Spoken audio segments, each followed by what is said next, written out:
Good afternoon, everyone, and thank you for joining us today. My name is Dr. JJ Rawlinson. I'm the Senior Manager of Community Partnerships and Welfare Initiatives at Annenberg PetSpace. We are proud to bring you a new session of our ongoing PetSpace Wellness Workshops.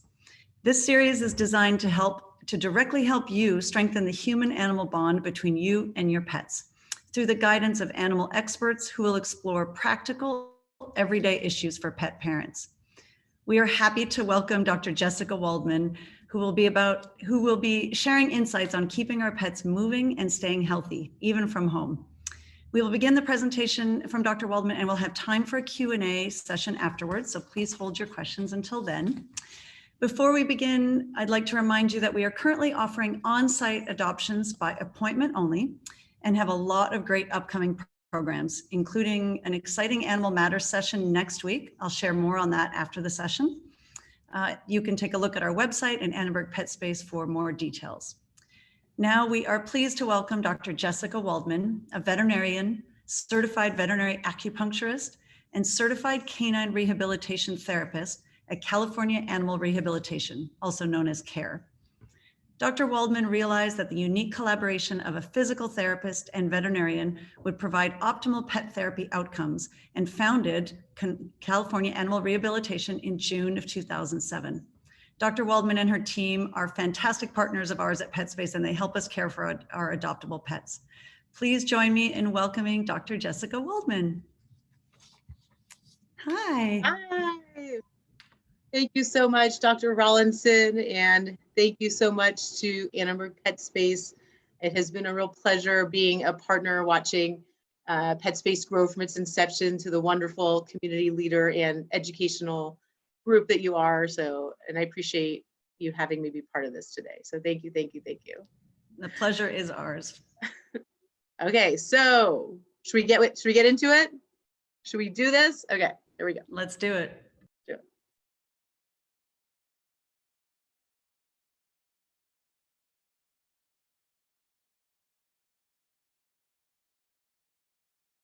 Okay, so thank you for the nice introduction. I normally work with pets here in the LA area that have already had an injury or an insult, or they're geriatric. And I can't help but think over the 14 years, I could tell you my age, that perhaps there are so many more things we could have been doing before. You know, how can we help our pets so that they can prevent coming in to see a rehab clinic like me? So it's been a really interesting journey thinking about seeing a pet with an ailment, and then what were those steps that got there before? And then how can we intercede as either healthcare professionals or, even more importantly, as pet owners? What can we do? So that was sort of the thought here today for this topic about how do we, do some preventative care and really be thoughtful about our exercises for our pets at home. So thank you so much. And I'll be happy to talk to you about all your questions after.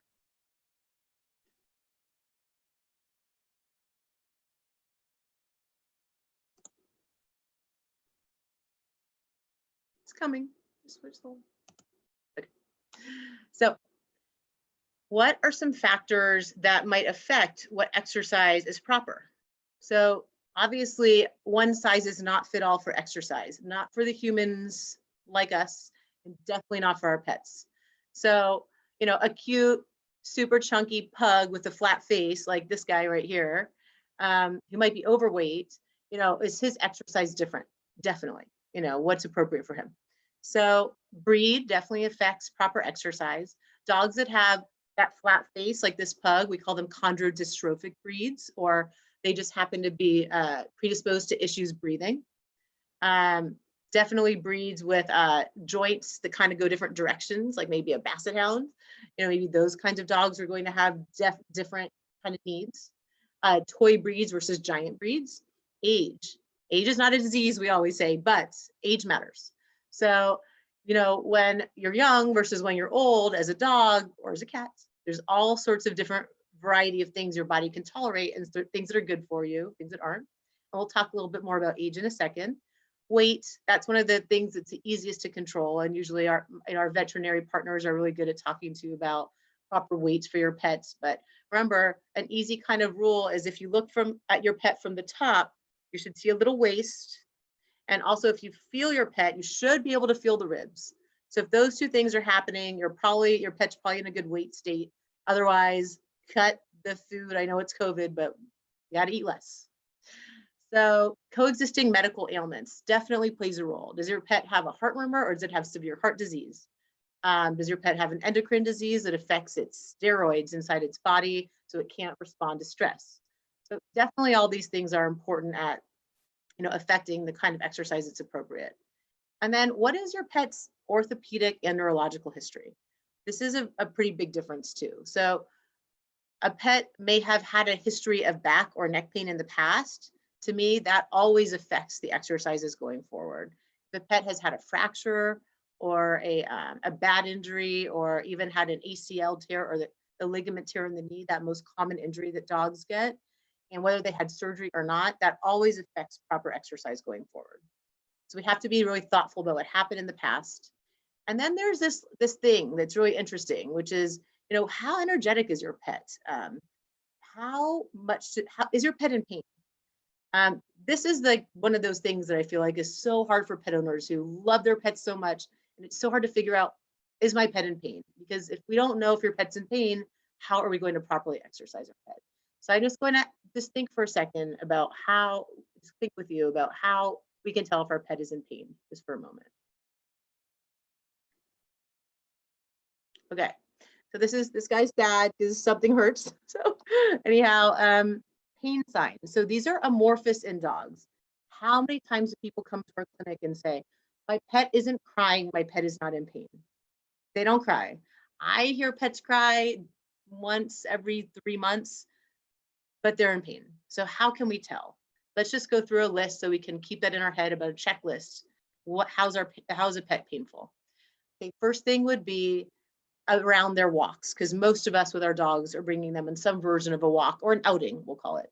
So number one, does your pet always want to go on a walk? Always 100% of the time.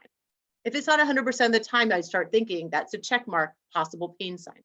Okay.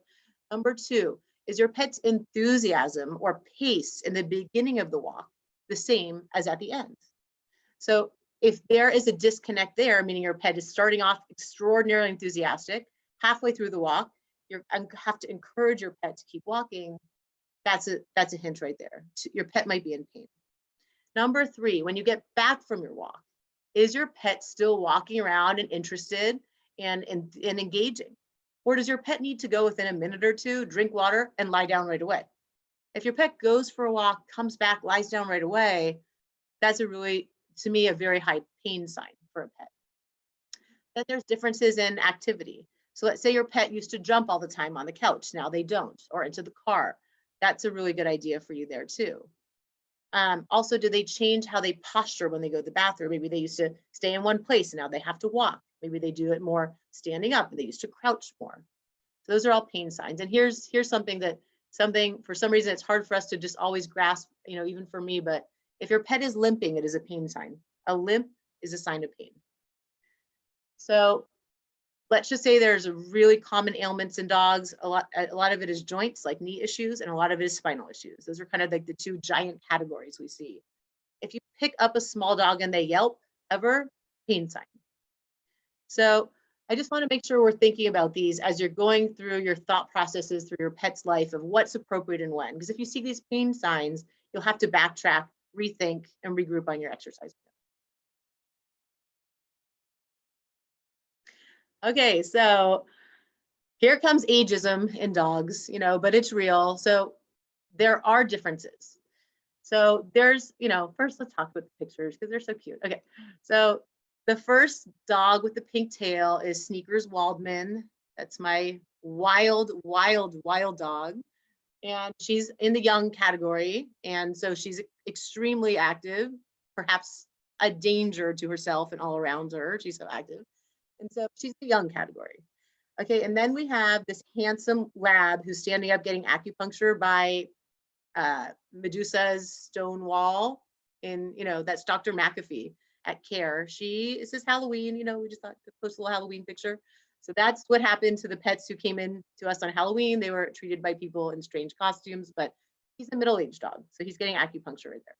And then here on the bottom is this beautiful spotted, handsome senior who's having a little trouble walking. So he's working on his strength on a peanut ball to try to support his abdomen as he's working on his standing tolerance. So these are three very different pictures all in the same life cycle. So I'm just going to make it really general: young, middle, geriatric. So young, now I'm going to have us just think about how does this correspond to people, because it's always easier for us to think about ourselves, right? What worked for us. So I'm just going to say young is like youth. When were we young? I don't know, up to 20, something around there. And then middle age, let's call it 20 to 45-ish. Geriatric, beyond that, all the way up to end of life, So can we do the same exercises when we're young as when we're geriatric? No, we can't, not as people. So when we're young, as people, as kids, we are doing lots and lots of endurance activity. We are running, jumping, playing sports, tag, you name it, it never stops. But our energy seems boundless, and our endurance activity is exceptionally high.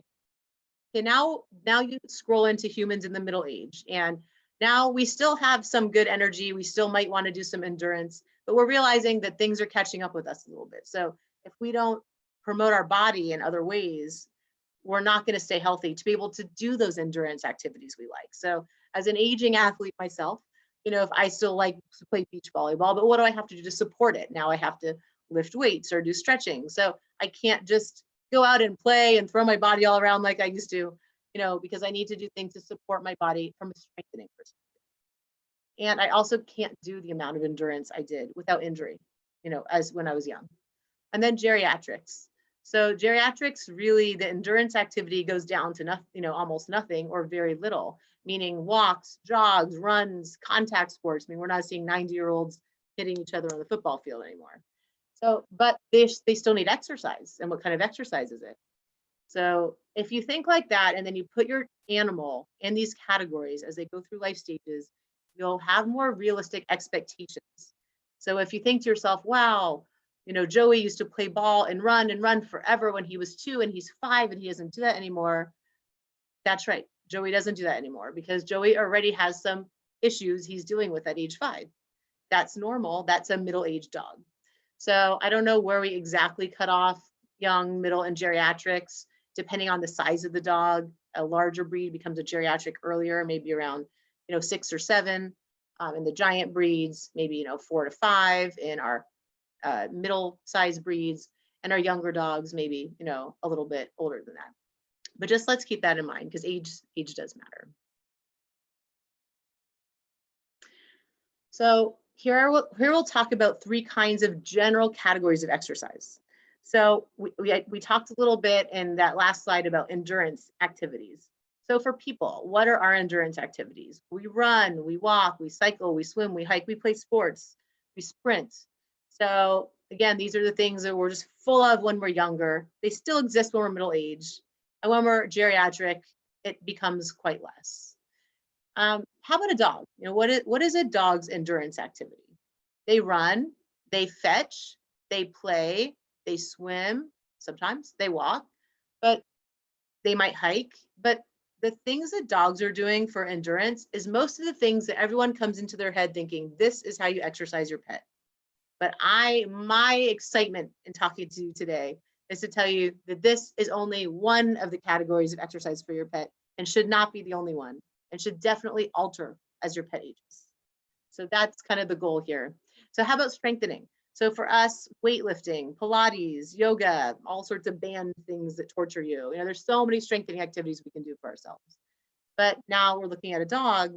What can they do for strengthening? So some easy things that just are a little bit altering what we might do now might be hiking, where we have an unstable terrain, where we have hills, and therapeutic exercises. So that's something I'm going to show you a few things today. What are some therapeutic exercises that might be geared to strengthening for your dog you could be doing at home? And then how about flexibility? So for Us, obviously, we can do activities that stretch us, like yoga or Pilates. We can do actual stretching. We can do active stretching. We can do passive stretching. An active stretch, by the way, is the same thing we talk about in pets or in people. Regular passive stretch is when you hold it yourself. An active stretch is if you create an exercise to do that stretch. So in dogs, we can do both passive and active stretching, but sometimes it's easier for us to do active stretching in dogs versus using our hands and putting them in all these stretching positions. Sometimes that's complicated. Sometimes you need a little bit more guidance. Sometimes your dog doesn't like it. So sometimes it's easier to create an exercise to actively stretch your dog.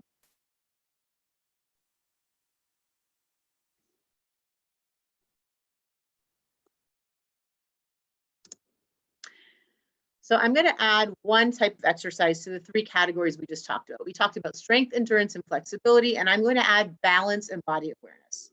The reason why I'm adding this is because this is something that supports us at all life stages. So when you're just a little puppy and you're trying, you look crazy, your paws are crossing and you're tripping on yourself, or a little person that's a toddler and learning to walk, you're trying to work on your body awareness. Your neurological system is trying to unite your brain and your feet or your paws to become one. So that's something that we definitely can always work on.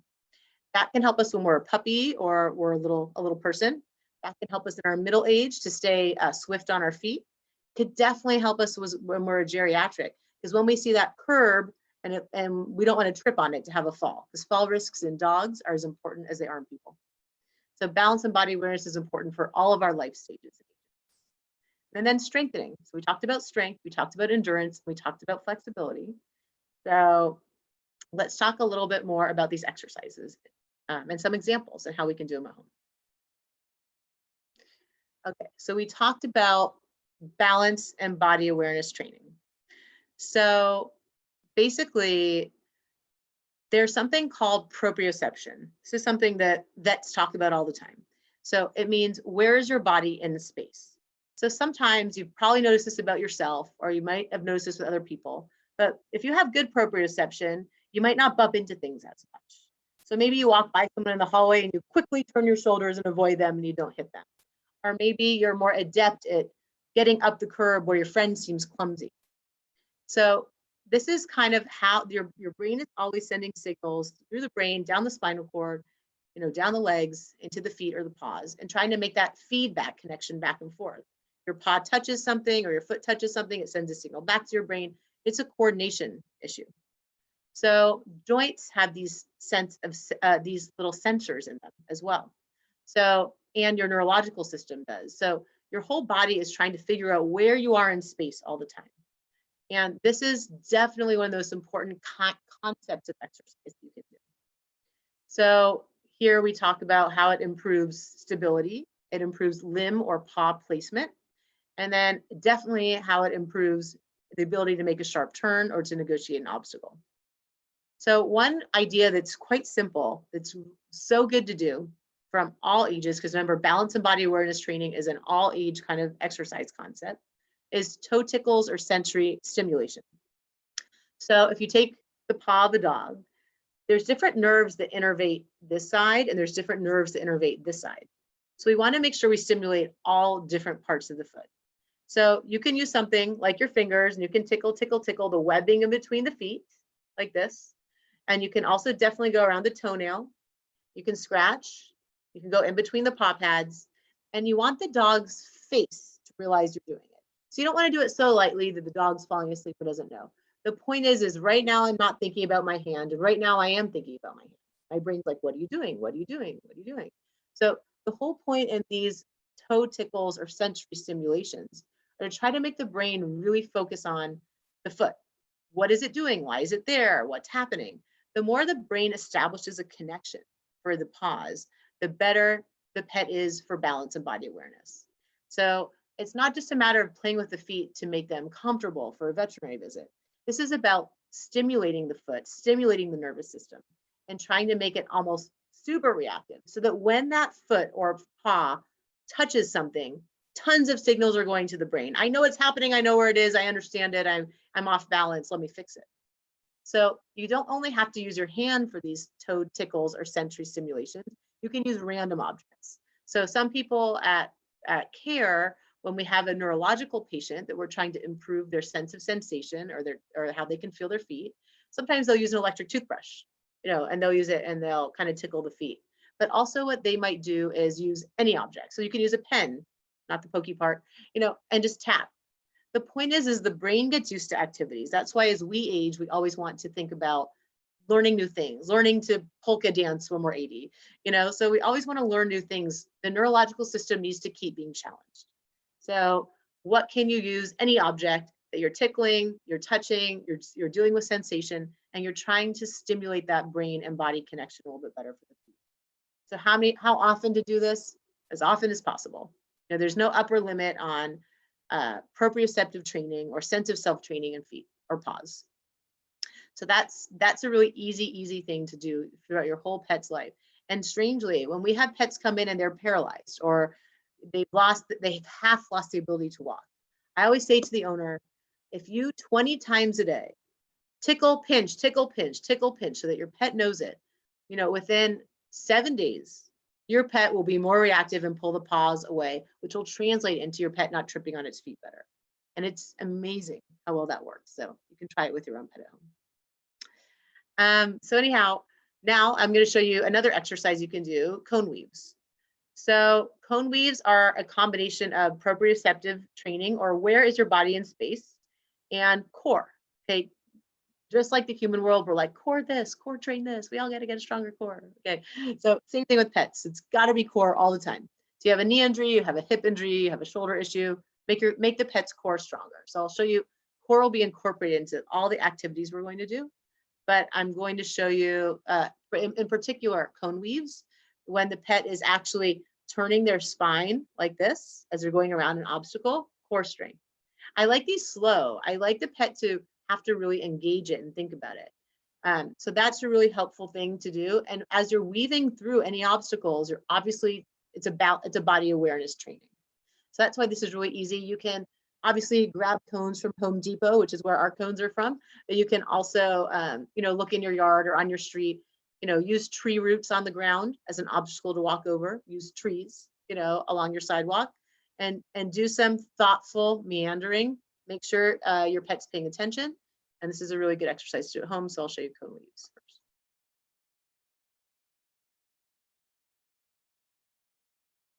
So I have good sideways bending of her spine.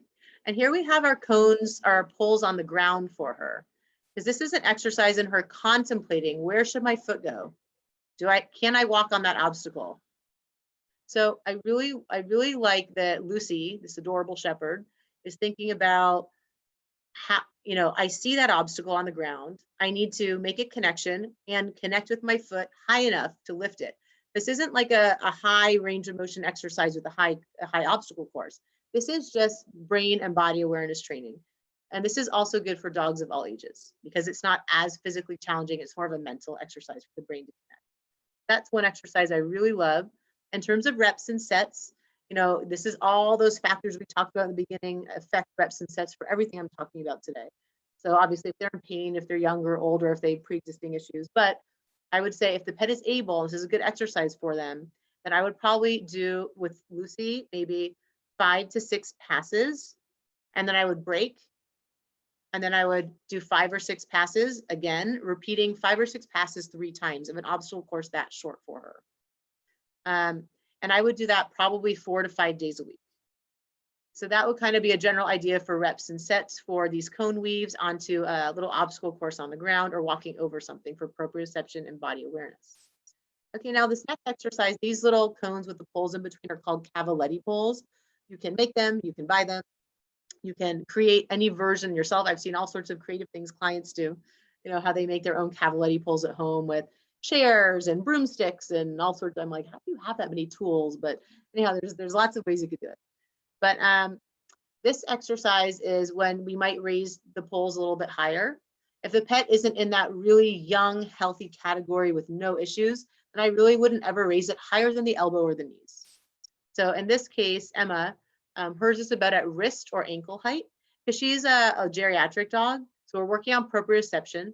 I'm going to sneak in flexibility on this one because this is a flexibility exercise as well. So when a dog is walking over an obstacle, they have to bend. So we call this active range of motion of the joint.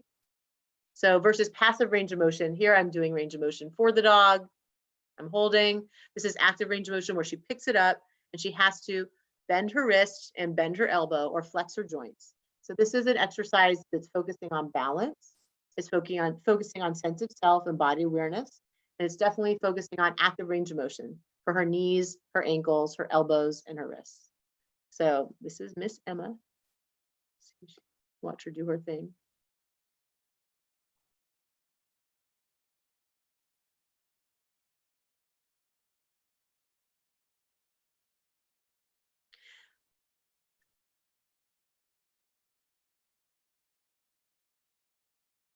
So you notice for Emma, she's looking up and down.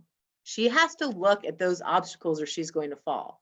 So that's the body awareness piece right here.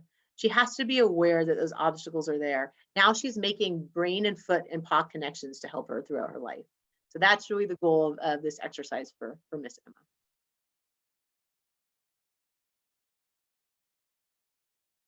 Okay, so now strength training.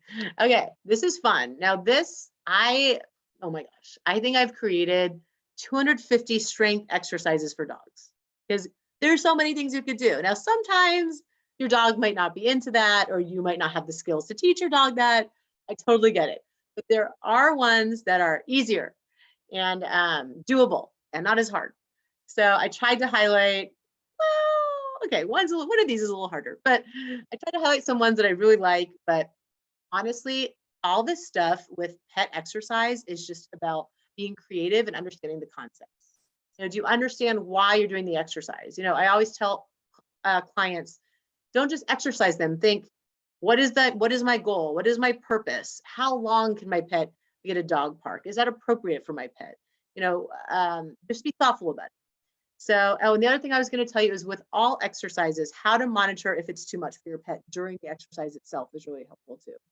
So first of all, your pet just might not be into it. So you have to be able to read your pet. Are they too sore, too weak? Or they're just like, this isn't cool, this isn't fun, I don't want to do it. So that's something I think you as a pet owner can probably figure out. But in terms of if they're fatiguing or sore, because exercises make you tired, just like for us, we're doing our reps, we're getting tired, like how many more do I have to do? You have to be super perceptive when you're looking at your pet. So when I feel a pet or watch a pet, I'm watching their body language a lot. I'm watching, are they blinking more? Are they licking their lips? Is their head down? Are they panting heavier? These all might be signs that this is getting taxing on them. How much more can we push? Definitely, if you're trying to do a standing exercise and you're trying to keep that pet standing and they sit, that is definitely your pet being a clear signal, giving you a clear signal that they need a break. And it might even mean a break, meaning the end of the exercise for the day. So you'll have to get a read on your pet. And that's what I always tell people is when you start to look at things like how long does your pet just stand at home? Just stand, not like going because you're not eating a taco and they want to eat your taco and like the mailman's not there, they're trying to eat them, but just stand. If your pet just stands for 5, 10, 30 seconds and needs to lie down, your pet has a very low standing tolerance. I'm certain something else going on. So at that point, you would certainly not want to push your exercises past 30 seconds at a time. So if you watch your pet standing on their own with no stimulation, that'll give you an idea of how much exercise your pet can tolerate on its own. Okay, so what is the point of strength training? Same stuff for us. So we want to actually, the stronger they are, the more functional they are. Strength and function are friends. And we like to see our pets jump on our bed and snuggle with us at night. Or we like to see them able to, easily get up from lying down as they age. So the other thing is lots and lots of studies in pets and in people is how bigger muscles and stronger muscles support joints better. So we'll decrease the wear and tear on our joints and on the pet's joints if they have better muscle girth. There's lots of studies actually in human medicine and the PT world is the bigger your muscle girth is before you get injured or before you have a surgery, the faster your recovery time will be. So many reasons why we want our pets to put on muscle. But believe it or not, I'm glad I can't hear you. You guys are going to yell at me, but endurance activity does not build muscle. So running, playing, fetching, dog parks, doggy daycare, all the fun stuff. We are not building muscle on our pets. They are conditioning, they're working on their heart, they're working on circulation, they're doing all sorts of things. We are not strength training. You have to be thoughtful about what we're going to do to strength train. So we talked a little bit before about how we can do some walks on hills.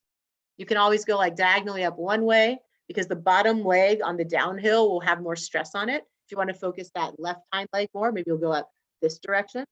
So you can do switchbacks when you go up the hill.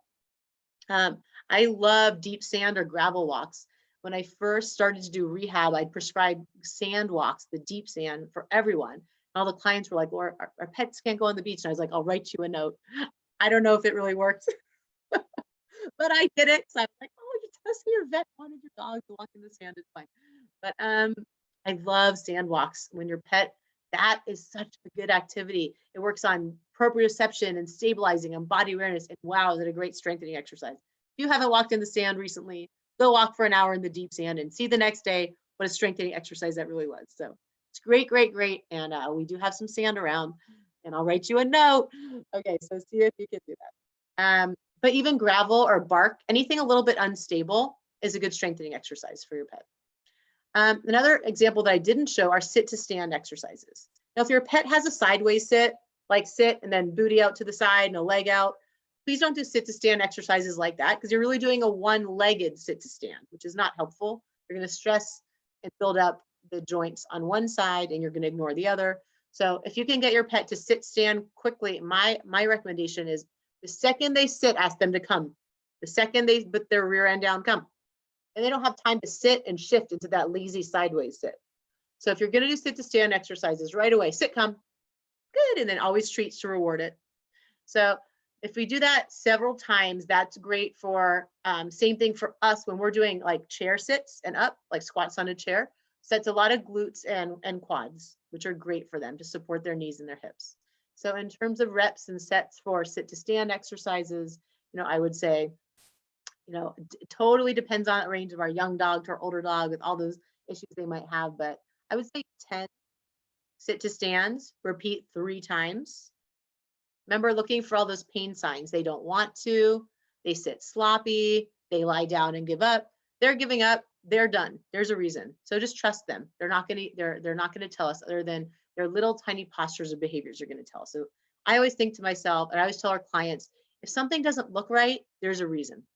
So just be hyper sensitive when you're looking at your pets. And then strength training is anything on the unstable surface. I love unstable surface exercise for dogs. So that could be standing. I love static exercises, meaning you're in one place, you're on an unstable surface, or you're not, you're on a stable surface for strengthening.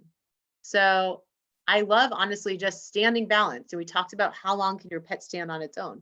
What if your pet can stand for 30 to 45 seconds without fatiguing? So in those 30 and 45 seconds, can you adjust your pet's posture?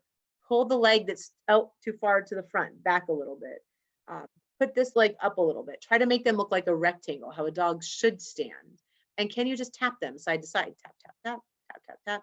I do that to Sneakers Waldman in the middle video, so I'll show you that in a second. But can you just work on standing as a strengthening exercises? Yes, I love regular stands. People discount what just good standing postures and repping it out does for a pet. It's wonderful. And then you want to take it to the next level. You put them on a great stand on an unstable surface. So we have a video here of a dog on a rocker board, which you can easily make at home, and I'll tell you how. But another easy thing you do at home is you take the couch pillow that you sit on, the big seated square, rectangle, quadrangle. I've been learning quadrangles. And you put that on the ground and have all 4 feet on that pillow on the ground. Adjust your pet's feet and have them stand in balance. And yes, you can tap, tap, tap across the shoulders, tap, tap, tap across the hips. You can do that as well, but you can also stand for time and do reps of standing on the unstable surface.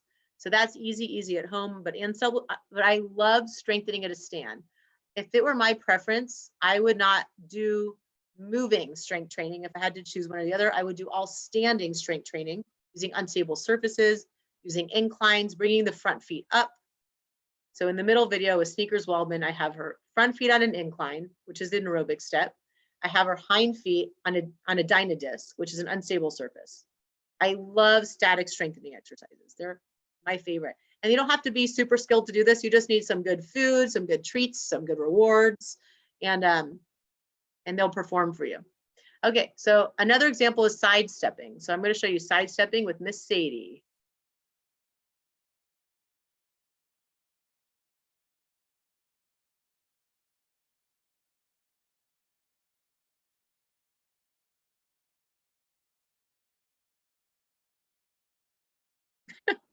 She's like, what?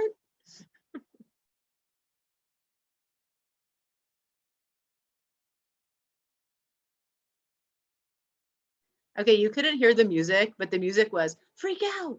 You know, Sadie was like, okay. Anyhow, so I love sidestepping because you don't have to get all the way down on the ground and like roll around on the ground with your dog. You can kind of stand up and like lean over a little bit, which isn't that hard. So it's kind of like one hand, I kind of put my hands like this, small view like this. So one hand at the shoulder, one hand at the hip, and it's a little bit of like a walking push. And you're just kind of walking towards them and doing little gentle push both sides, obviously giving them verbal rewards. You can give them treat rewards when they're doing it. I always name exercises, just like in training when we train them to do stuff. Good sidestep, you know, and then I'm feeding treats and rewarding it. So Sadie's an old pro. She knows how to sidestep. But I love sidestepping because it's real. Dogs like to go this way. They don't always like to go this way. If we can make them go sideways, we're really building up those muscles to support their hips and their shoulders. And those are a lot of the joints we see lots of issues with as they age. So I love sidestepping exercises. Reps and sets. So maybe Sadie went 15 feet. So maybe I do 15 feet 3 times, maybe 4 times a week. So if your pet's getting better, if it's getting easier, if they're not fatiguing after these, obviously like in all reps and sets, you progress. But these are kind of starting ideas for you. Okay, here's Sneakers Waldman. She's super cute. I know. She's so cute. Okay.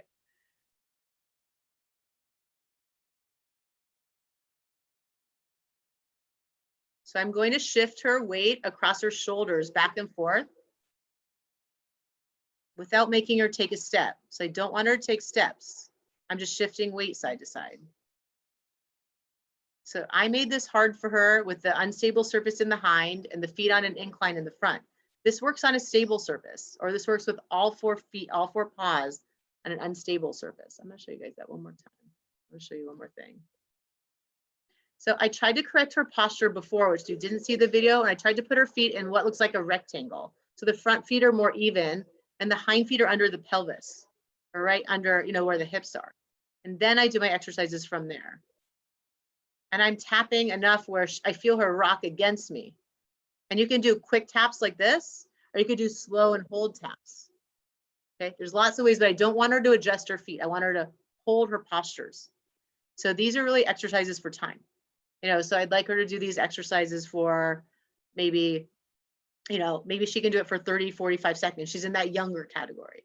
No, well, maybe an older pet could do it for, you know, 10 to 15 seconds.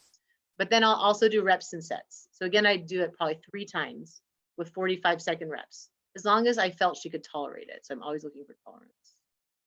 Okay, and here's a rocker board. So this is like, we made this, it's literally like plywood with yoga mats or those foam flooring things, like those interlocking tiles you glue to the top. And then on the bottom, I'm not really good with the shape, but it's like a cylinder that was cut in half. So the half part glues to the rocker board like this, and then this is a circle. So the board rocks. I know you have no idea what I just said, but you can just picture this whole thing. Okay, so here is a rocker board, which you could make. So again, this is a static exercise. We don't want her taking steps. You can get on the board with them like this, both feet.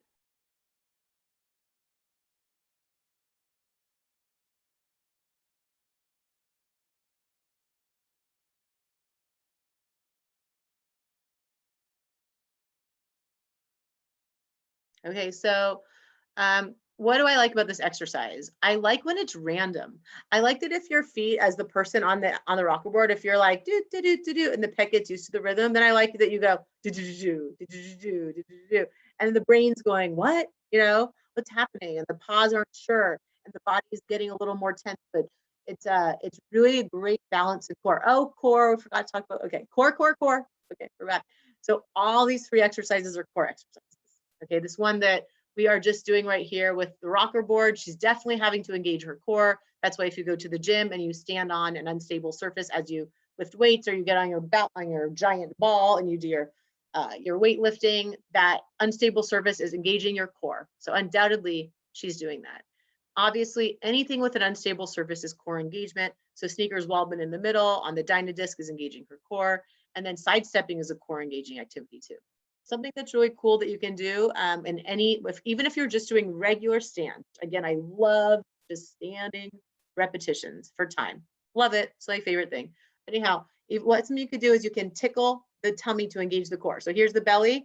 Tickle, tickle, tap, tap, tap, tap, tap, tickle, tickle, tap, tap, tap, tap. And the dog, you can feel them engage their abs. So as you're doing these exercises, tap and engage. Okay. And that's a good way to get the core really excited. Oh, we did that. We did that. Hold on. Okay. So now we're in endurance. I don't want to spend a lot of time in endurance because this is the thing I'd actually like your pet to do less of. That is the message today. Less endurance. Okay. Endurance has its value, but it's already in our pet's regular everyday exercise. So really, I wanted you to think about what isn't in your pet's everyday exercise. So what's the point of endurance? It improves oxygen intake. Oxygen provides support to the muscles. Now the muscles are going to perform well. Now the muscles are going to get stronger. Maybe they're definitely going to do their function well. You can flush out, nasty things like nitric oxide and all the things that are hanging out that shouldn't be in the muscles by improving your circulation and oxygen.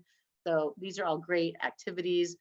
I like controlled endurance. So when our agility people, I hope you're watching, some of you. Okay. When our agility people are doing endurance activities, I prefer interval training than I do to just, a random fetch doggy daycare, dogs killing each other without pads kind of thing. Okay. So an example I would love is like a trot walk sequence. If you wanted to think about what kind of endurance is best for your pet. So first we're warm up, then we'll cool down. That's coming next. So we'll warm up and then your pet could do endurance. Maybe they do a 5-minute walk. Then maybe they do 5 to 10 minutes of trotting. This is sneaky, but a trot is different from a pace and a gait in a dog. This is sneaky. So your dog has 4 legs. So, oh my God, here come my legs. Okay. Oh gosh, this is really hard. Oh, I was not prepared to do this. Okay. So a pace is when your dog walks with the same, oh wow, this is good. When the same legs on the same side are going at the same time. This is not a gait we ever want to see in a dog. No. A trot is when opposite legs are going at the same time. Okay, so when you're trotting for endurance, make sure it's a trot, not a pace. By the way, when you're walking your pet, look down. The pace that you like to walk at might not be the proper pace and gait that is preferred for them. I'd rather them be in a walk or in a trot, but not a pace. When dogs pace, their whole trunk does this nasty side thing and their back gets terribly painful and they don't do any active hip extension when they walk. So I'd really rather a walk or a trot.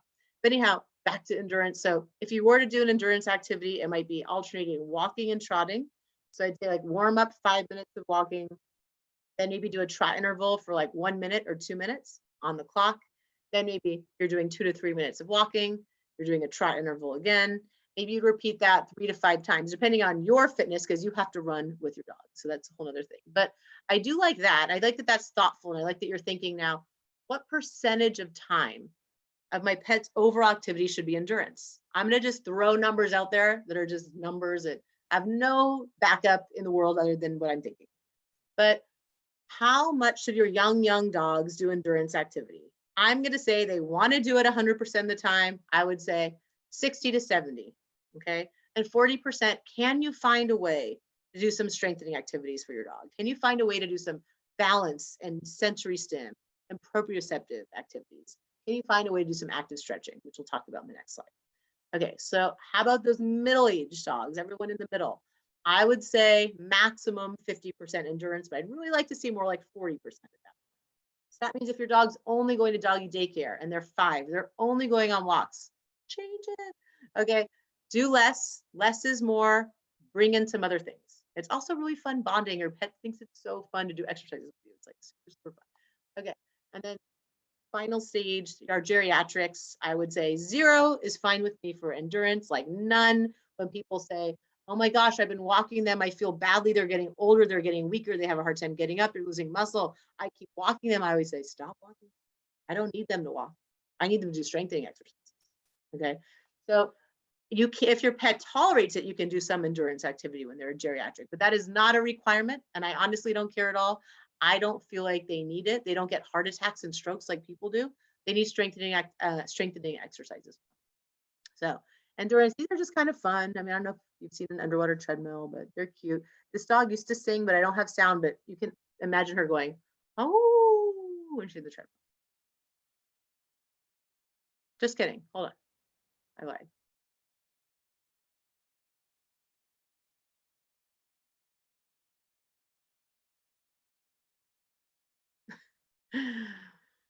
She just would talk the whole time. So we try to match her talking with music that she liked. So it sounded like she was singing. It was like really super, super cute. Her name is Sitka. So the underwater treadmill, the point of it is that the water's at hip height. The point of it is that if you're, oh, she's drinking, it's not that clean. Okay. But if the water's at hip height, it'll make them 80% buoyant or float 80% more than on land, which means that they can more comfortably do walking motions.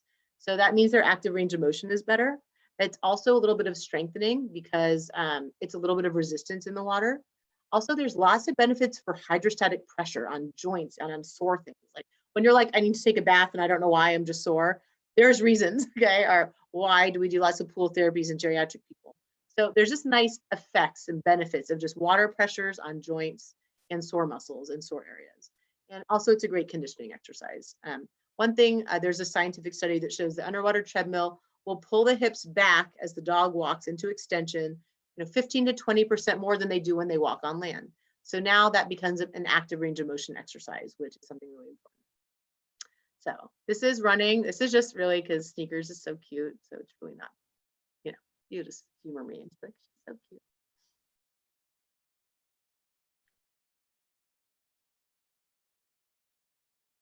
Ah, okay. And then swimming. This is little Pixie. She's the cutest swimmer in the world. Look at that nose. Look at that face. Pixie. Swimming is a good exercise, but if we just do swim in dogs, we create other issues. So when dogs are swimming, they have a lot of bending, a lot of flexing. Okay. And in walking, they need a lot of straightening and extension. So it can be in your exercise routine, but it really shouldn't be your focus. And if you're doing lots of swimming, their hind limbs are bent, their front limbs are bent. You have to think of some things to counteract that and make them do things that are lengthening at the same time. So again, thinking about the big picture of your pet exercise. Okay, flexibility. So it's hard to show clients and people how to stretch their pet. It's kind of, it sounds simple, but it's not.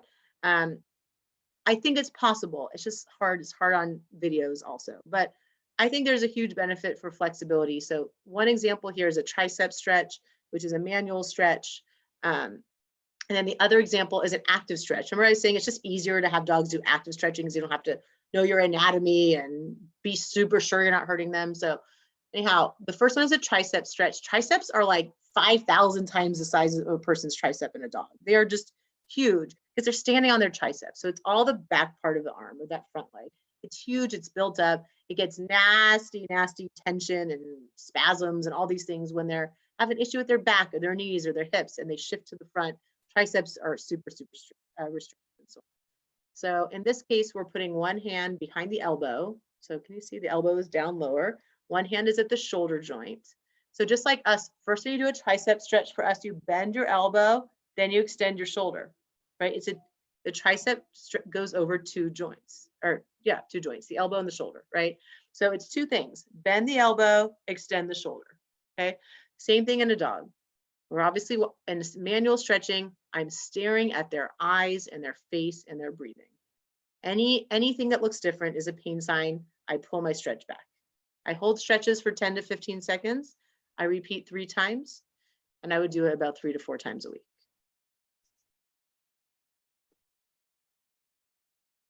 So so first we bend the elbow, like we were saying, now we extend the shoulder.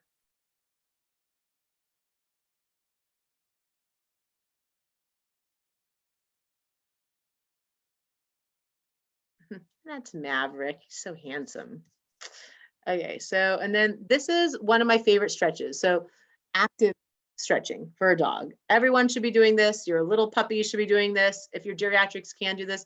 Sometimes when you put a dog on an incline, you bring all that weight to the hind limbs and it's too much for a dog that's weak in the hind. So this exercise is as successful on the ground. When all four paws are on the ground, the pet can just lean forward. So you can kind of hold on to the back legs like this and lure them with the treat in the front.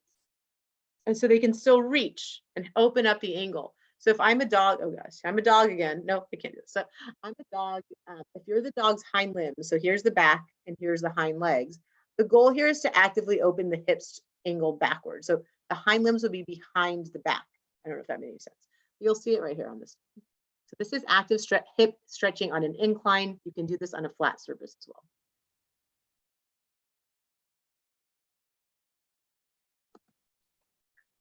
So you can see how that hip angle is opening. So the hind legs are now behind the pelvis, making that hip angle open. And see how we keep feeding this dog treat so it holds that stretch. So we don't want a quick stretch and go away. We're trying to get him to hold this stretch. So active hip stretching, I love, love, love, and this is great for everyone, all ages. So flexibility is super important. This has to be brought into all of our ages and all of our life stages. But keeping in mind, most importantly, when we're decreasing endurance, as we're talking about, that's really the goal of this. We're adding in our balance and proprioception and body awareness. We're adding in our strength, and we're adding in our flexibility, especially our active stretching. And then we're going to have fit dogs. Okay, so this is a lot of words on one side, but the concept is that you have to warm up and cool down just like we do. Okay, warm ups and cool downs matter. So why do you warm up? So many reasons. You want to increase your blood flow. You want warm muscles. It will prevent injuries. Also, you can kind of assess your pet. Is your pet already panting too much or seem tired? Okay, whatever you're going to do isn't good. So warm ups to me are really they're increasing pace of a walk. That's a good warm up for a pet. And you can include some active stretching exercises in a pet too. An example would be the active hip stretch exercise we just saw. But I do like just increasing pace of a walk. And then you're looking at your pet, assessing them, how do they seem? Then you're doing whatever you're doing. I really think, the things that just destroy dog bodies are dog to dog play and extended fetch. And the gardener in the backyard, and they're attacking the window. Oh my gosh, sneakers, Waldman. Oh my gosh. But, these are the things that are like body destroyers. So can we at least warm up our pets and do some active stretching before we put them into like a full American football match without pads on? Can we do that for them? So that is super important. And then cooling down, same idea. So 5 to 10 minutes, it might be a trot into a walk, gradual, decrease. But I think that's really important. Massages are great to kind of improve circulation. I like that as part of my cool down versus my warm up. Definitely lots and lots of water. And I think that especially those high intensity exercises need warm ups and cool downs. Sure. Okay, this is not appropriate exercise for your pets.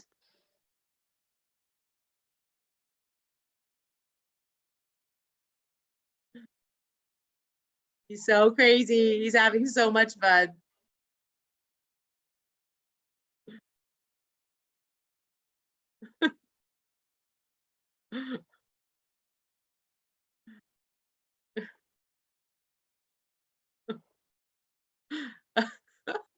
Okay, so that face says it all right there. He's like, what do you think? What do you think of me? Woo! Okay, so that, we actually had to give up on this because we had Dylan in after he had a knee surgery, and he couldn't stay in the underwater treadmill. So it was really fun, but it felt like it was always the splash zone. Like there's water everywhere, going all over. But one more thing for you guys. Oh, I already did this. Sorry, Dylan. Oh, I'm just gonna say proper exercise makes your pet happy. This is Mr. Muggs. He took a leap 3 stories, had a bunch of fractures and needed surgeries, and he did great. But this is him and his recovery process. So obviously, the better care we take of our pets now, and the more we think about what they're doing to their body, the less likely they'll have issues. And if they do have an issue, the more likely we'll be to be able to make them better. So that's kind of the general thing. And I think I have one more funny slide. I think maybe, if I think so. Wait, maybe. Hold on, Dr. Rollinson. Hold on, let's see. Okay, so just because it's Sneakers Waldman, let's see this. She's just so cute. Look at this. This is her for Halloween. Woohoo! Look at that cowboy. Your bucking bronco. That's it. Oh, thank you, Dr. Waldman. Thank you. I met Sneakers literally like 2 days after you adopted her a very long time ago. And I remember thinking, there's no way she's keeping this dog. This dog is nuts. I didn't utter those words. Oh my gosh. I remember thinking them because she was crazy. She's still so nuts. Oh my gosh. Oh, but she's so cute. So cute. She is cute. She's super cute. Oh, that was a really great talk. Thank you so much. Okay, so let's open up the Q&A. So if you have a question for Dr. Waldman, I'll help you ask it to her. You can use the chat function to submit your question, or you can choose the raise hand function, although I prefer the chat function because it's easier for me to see them, but you can use either one. So let's get started. I know we had a question that's sort of general about massage techniques. So I know that's kind of a big topic, but if there's kind of some pointers that you can give right off the bat, I think that would be helpful. Yeah, like Dr. Rollinson said, there's so many different ways, but let me give you 2. So maybe one would be palm pressure and fingertip pressure like this. That's less pressure than thumbs. So if you're beginning a massage, I would do, let's say we're doing the sides of the neck, or the shoulders. I would use fingertips and palms more. I would do small circles like this in an area, and then I'd move down and I would do small circles here. Let's say I'm going along the spine. Let's say the spine's in the middle here. So I'd go on either side of the spine and I do palms and circles. Pick up, don't pull because the skin gets pulled. So just kind of move, small circles, move, small circles. And if your pet tolerates it, again, anytime I'm touching them, I'm looking at licking lips and closing eyes is a pain sign. Okay. So it's not they're enjoying it, it's too much. So think how much pressure. But if they're comfortable and they're not doing this, then I could go to thumbs. So I might, this is the spine. Let's say I'm going down the spine. I would do like circles, or I could do pressure points. 1, 2, 3, come down an inch, 1, 2, 3, come down an inch, 1, 2, 3. That makes sense? So start with lighter pressure and progress the pressure as your pet tolerates it. Great, for sure. They definitely don't need as much pressure as some of us like. We don't need to be doing deep tissue, right? Okay, let's talk about icing for dogs. If you feel like your dog overdid it in their exercise, maybe they're a little sore, what's the rule? How do you, any suggestions for that? Yeah, so as a general rule, there's ice and there's heat. They have different reasons to use them. The one thing I always think about first is your pet a running hot pet? So you already know if you have a running hot pet because your pet is panting or your pet is lying on the tile or the wood floor and their pet's in the shade all the time. Do you have a pet that likes the heat? You already know that. Your pet's under the covers, your pet's sunbathing. So that's the first thing I think about because whatever they seek, they'll tolerate better with you at home. Mm-hmm. So if your pet's but on the other hand, ice, even if your pet is a, needing warm dog, and your pet has overdone something, ice is great. I always have people ice. If you have a monster furry dog, like a husky, wet the fur first. Make sure you touch the skin after. It should be cold after you ice. I use gel packs, unless it's a joint. It's like a little joint, like an elbow. I use an ice cup and you freeze a little paper cup, and you're ice cup massaging the actual joint itself for a few minutes. But if you're using a pack, I would do 10 to 15 minutes. Okay, excellent. Hold on, I'm going back and forth from a couple of places here. Quite a couple of questions about, so you talked about recognizing pain in dogs. How does that apply to cats? What are pain signs in cats to look for? Oh, yes, that's a really good question. So, do you remember Dr. Rawlinson in vet school? Everyone's like, cats are not small dogs. Do you remember? Mhm. Okay, so different, but similar in that it's all tiny behaviors, tiny, tiny behaviors. First of all, I think that number one, cats love to jump, and when they're jumping less, pain sign. Okay, that's super easy for me. Number two for cats is when you're touching them, if they don't like an area you're touching. I mean, they're kind of clear about that. If you're kind of going on their back and you're petting them, and they give you the what? You're looking. That's an area that's sore, and cats definitely get spinal issues, just probably as often as dogs. We just might not be as on top of it because we're not taking them to the dog park or walking them as much, but they're definitely as affected, definitely with arthritis too. So I'd say like little behavior changes, trouble going in and out of that litter box. When they get older, cut the litter box down so they don't have to get all the way up and in. Make it easier for them. Yeah, that's true. And then a lot of times, there are cats that when they're defecating, they like go straight up like that. And then when they can't do that anymore, it kind of ends up being like a bit of a struggle. So that could be another sign as well. Perfect. Okay, so really good question.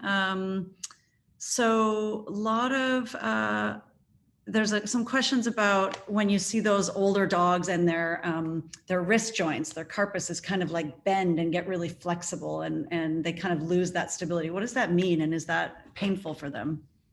Yeah, I just call it the same thing you do, Dr. Rawlinson, just carpal breakdown, because there's a retinaculum or like a connective tissue, and there's ligaments and tendons all here.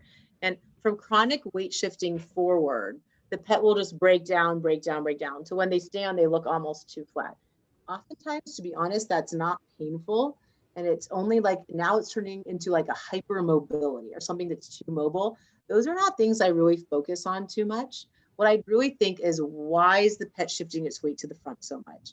Is there a lower back issue or mid back or hip or knees or some arthritis or something affecting the hind and the back? That's what's doing it. And I always tell people when pets come in for front limb issues, treat the hind limbs, focus on getting them more comfortable, more flexible and stronger.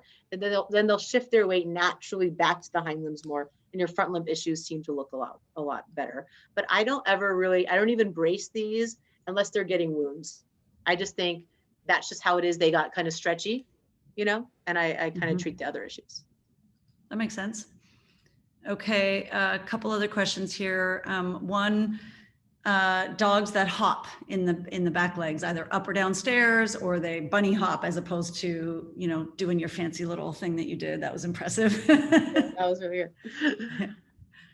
Okay, so what can that mean? Is that a concern? So bunny hopping is one of two things. It's often weakness in the hind limbs. So anything that causes hind limb weakness causes bunny hopping. So that could be hip dysplasia on one or both legs. It could be bilateral knee issues. It could be any kind of spine issue, making that hind limbs weaker. But the other thing I always think about with bunny hopping is nerve impingement running into the hips. So what happens when dogs bunny hop with that second thing is when they run, they try to, here I go with my legs. Okay. They try to extend that hip back out. They caught a nerve. So, they pick it up shorter and pick it up high and reach forward because it catches and it hurts them. So those are the two things that's usually common with sacrum issues or lumbosacral disease, something that happens even when dogs are born. This is a congenital disease, and it can get worse as pets even get older. Yeah, I think that person who asked the question has an English bulldog, and sometimes we see that with them and Frenchies, I believe. Totally. Yes. Yeah. So go see Dr. Waldman. But it can also be something that they've been dealing with since they were a puppy, and it may not be that painful. So that's right. Okay. Let's see. So tripods, got a couple of questions about tripods, managing exercise for them, whether it's a front leg or a back leg. What would you suggest is a good sort of plan for them? So tripods need 10 times more strengthening than your average pet, because all of a sudden you're asking 3 legs to do the work of 4. It's just common sense for us. So they also need more active stretching. So whether the pet's lost a front or a hind leg, the shoulders and the hips both lose active range of motion. So that active hip stretch that we talked about, the incline might be too hard, but definitely doing it on the ground. And then if you flip that in your head, we can do that with the front legs too. So if you know how dogs do a play bow and they get all the way down with their legs in front, that's an active shoulder stretch. You can train that. It's easier to do the hip ones. That's why I showed you that. But the active shoulder stretch is definitely something that would help a tripod a lot too for flexibility, because all their steps will shorten. They'll stutter step in all three legs remaining. And then core, and not as much endurance. Nice. I like that. That's great. Okay. A couple other questions, and then I'll let you get back to your beautiful day. You mentioned the tickling of the foot with the pen or your finger. Are there any other exercises that do the same thing, or activities that do the same thing? Yeah. So if you're not doing it manually, if you're not using odd objects or your fingers to stimulate the pet, then walking them on lots of different surfaces. So all you're trying to do is trick the brain into thinking, why is something touching my foot or my paw? So a weird gravel surface, or you put down something weird like a slip and slide, or for cats, you know how they feel about like saran wrap and walking over that. They're like, oh my gosh, it's the worst thing in the world. But you know, things like that are really, really helpful in just making the brain think about the foot and making that. Okay, excellent. I have three more, and then let's see. How do we encourage a dog to shift their weight backwards? Okay, so this is like the sneaky thing that we don't always think about. But if a dog is shifting forward, 90-something% of the time, they have a painful reason why they're not taking that weight properly to the hind limb. So pain management is number 1, 2, 3, 4, and 5 for that one. So even if you're not sure. Weight control. Thank you. Ooh, weight control. Okay. So being proper weight and pain management, that will bring that back. So you're saying what's sore? Well, you might need a little help just figuring that out. But once you get that help and you figure out what's sore, whether it's the back, the hips, the knees, and you manage that pain with either meds, supplements, icing, heating, magnet therapies, I mean, acupuncture, you name it. I could list 5,000 things that manage pain. But once you manage that pain, the weight will come to the back. And when the weight starts coming to the back, now you do all your strengthening exercises. So I always say in all pets that come in for rehab programs, is pain management number 1, flexibility number 2, strengthening number 3. And it has to be in that order. Okay, awesome. Which leads us to a question about joint supplementation. Yes. Does it work? Oh I know that's a whole other lecture. I know. Sorry, that's a big topic, but maybe we can send them some resources. Okay. Yeah. Let's think about this real quick. Okay. Undoubtedly it works. Okay. There's research in people and in pets. What ones work? That is a hot topic and a hot question. So research that was done on things like glucosamine and chondroitin, historically, some of the research is showing that might not be the case. Welcome to the medical world, right? Things that we thought 5 years ago or 10 years ago were the be all end all. Now we're seeing other stuff. So I would say things are changing. Definitely joint supplements work. Things that are really well researched that always work, and I haven't seen anyone dispute it yet, are things like fish oils, are things like Adequan injections, hyaluronic acid, which comes in some orals and also some injectable forms. So I think there's all sorts of versions of that stuff. And I do believe that I think of like 20 more supplements I think I've seen work, but the research is going to be up and down. So you kind of have to take a little bit of a leap of faith. But those 3 things I was saying, those 3 categories, I think have been so far not disputed, but wait 5 years, maybe that will change. But I do believe that those kind of products still are working great. Yeah. And they work really best in conjunction with all these other modalities, right? Weight control, pain, strengthening, everything that you've talked about. So it's not like you can just do the supplements and forget everything else. That's right. It's a true multimodal approach. I mean, keeping your pet healthy is it's a commitment. Oh my gosh, it's a commitment. You got to give up your job and get rid of your children. You got to do all this stuff to keep your pet healthy, but it works. But it is a lot of time. It's a lot of commitment. It's a lot of different kinds of ideas. Yeah, I think we should do another talk on weight management, just on that at some point. Yes, I think that's a really good idea. Yes. Well, Dr. Waldman, thank you so much. I think this has been an excellent talk. I wish we could talk for hours because this is a really detailed subject.